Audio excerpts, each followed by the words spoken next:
My name is Mr. Simon Kariuki, a tutor in plumbing technology. So today we are here at our field site where we are doing some below ground drainage system, of which we are collecting the waste from the water closet ile iko pale, and we also have a point for our kitchen sink which is at the interior side of our structure. So right outside we've made an inspection chamber. Hii hapa tumeweka pit trap of which we are going to inspect in case of any blockages from our kitchen sink.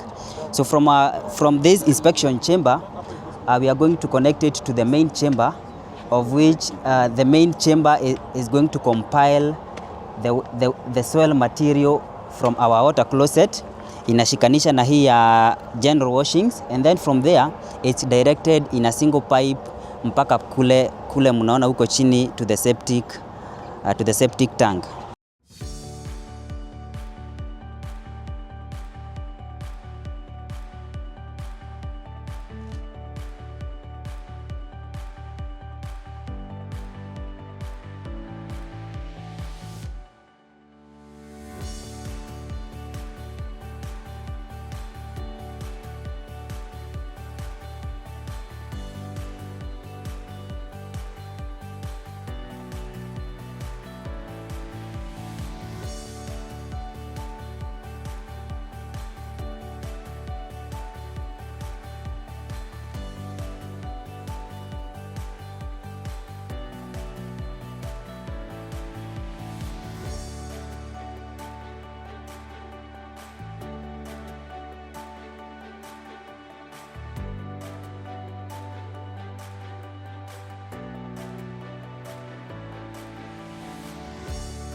So as you can see, hapa kazi iko safi. So if you wish to become a professional plumber, join us in this April-May intake and become one of us.